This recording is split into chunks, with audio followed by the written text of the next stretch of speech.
Custo de vida, emprego e desemprego, cesta básica, tarifas públicas, salário mínimo.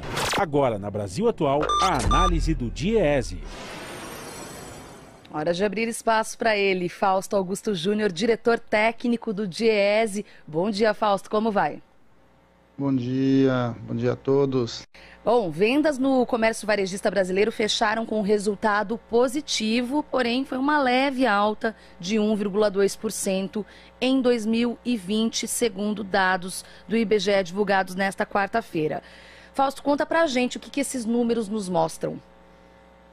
Bem, nós temos dois números diferentes ali, né? Nós temos um número anual, que deu um fechamento positivo, e nós tivemos um número bastante negativo, né? Menos de 6% no caso da variação entre dezembro e novembro.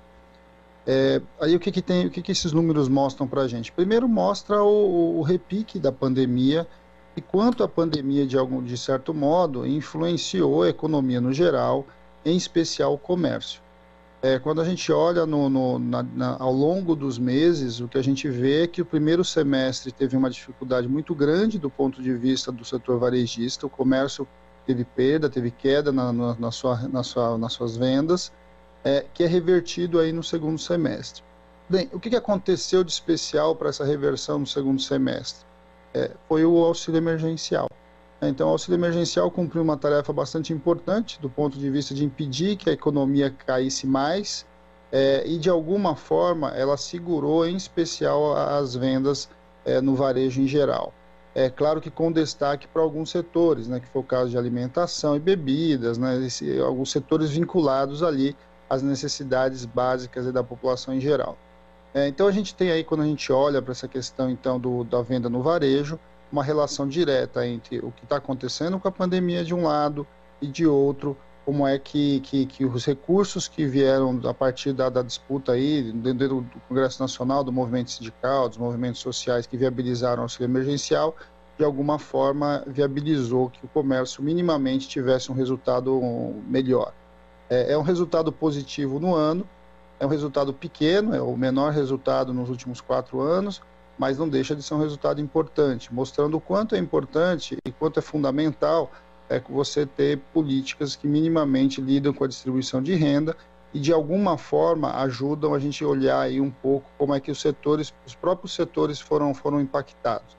Chama atenção a alta que a gente teve no setor de construção civil.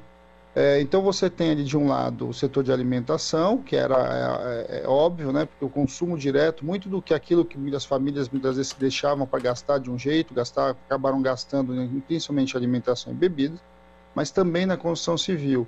E aí nós estamos falando também, principalmente no caso do varejo, das pequenas obras, do conserto da casa, da pintura da porta, ou seja, todo esse conjunto do cuidado da casa, das pequenas reformas, que também, de certo modo, foi influenciado pelo auxílio emergencial. O auxílio emergencial ele teve um papel, então, bastante importante, num ano bastante complicado para o comércio, que foi o ano da pandemia. Essa coisa de pequenos reparos em casa, eu mesma passei por isso, né? Você fica dentro da sua casa, o que aconteceu na verdade foi isso na pandemia. As pessoas antes não ficavam dentro de casa, como elas tiveram que ficar dentro de casa, você começa a observar, né? Ah, tem um problema aqui, eu quero reformar meu banheiro, enfim. Os apartamentos, tanto de cima quanto de baixo, lá de onde eu moro, estão em reforma, inclusive, nesse momento. Bom, eu queria falar um pouco dos setores. Me chamou a atenção, até porque acaba resvalando na minha área, que o pior resultado percentual foi de livros, jornais, revistas e papelaria, com retração de 3,6%. No entanto, a provocação que eu faço é que já havia um pouco essa tendência por conta daqueles aplicativos de livros online e do próprio público para jornais de papel. Eu adoro jornal de papel, mas de uma forma geral que diminuiu muito. Como equacionar o que foi uma retração econômica mesmo e o que é uma mudança de hábito, né, nesse caso? Bem, aí é bastante difícil a gente saber o que aconteceu de fato, né? Esse setor é um setor que já vem em transformação, um setor que vem sendo substituído principalmente pela mídia eletrônica, que de alguma forma caminha para suplantar esse setor. Esse setor é um setor que tende a encolher, está longe de ser um grande setor no Brasil, quando a gente compara internacionalmente, mas no caso brasileiro, além dele já ser um setor relativamente pequeno, ele vem enxugando por conta das novas mídias. Então, o que você tem aí? Você tem aí, de um lado, uma mudança estrutural. É óbvio que essa mudança estrutural é muito relevante nessa discussão, mas você também tem uma outra parcela importante, que é que você também vai deixando de comprar alguns itens no momento de uma crise econômica, que foi o caso, né? Ou seja, a pandemia, de certo modo, ela fez com que as pessoas priorizassem. Elas priorizavam o quê? Priorizaram, de certo modo, aquilo que tinha a ver com o seu bem-estar dentro da sua casa,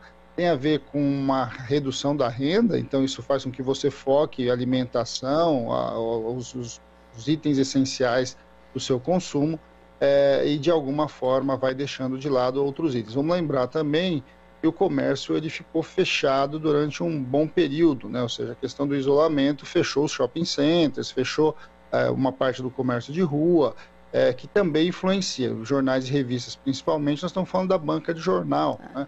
No caso de livros, nós estamos falando do papel importante das livrarias, mas é um setor que já vinha em crise e que, de alguma forma, já vem mostrando como é que essa relação estrutural está em transformação. E para a gente terminar, tem mais algum destaque que você acredita que seria importante dizer sobre os setores? Indústria farmacêutica, enfim, eu estou vendo aqui, né, os vários números. Tem mais algo que você acredita que seria legal comentar? Eu acho que tem dois itens para comentar, né? Um primeiro é que é claro que a questão dos setores tem a ver com a pandemia, então a gente vai ver o que está em alta. Aí nós estamos falando aí de setor o setor fármaco, né, farmacêutico, e é óbvio, né, num ano em que você tem a pandemia como o principal agente aí social, é razoável imaginar que a questão dos medicamentos vai influenciar essa venda. Então, a venda farmacêutica foi uma venda importante. E um outro comentário aqui, retomando um pouco a nossa conversa de ontem, conforme foi previsto, o Congresso Nacional aprovou a autonomia do Banco Central.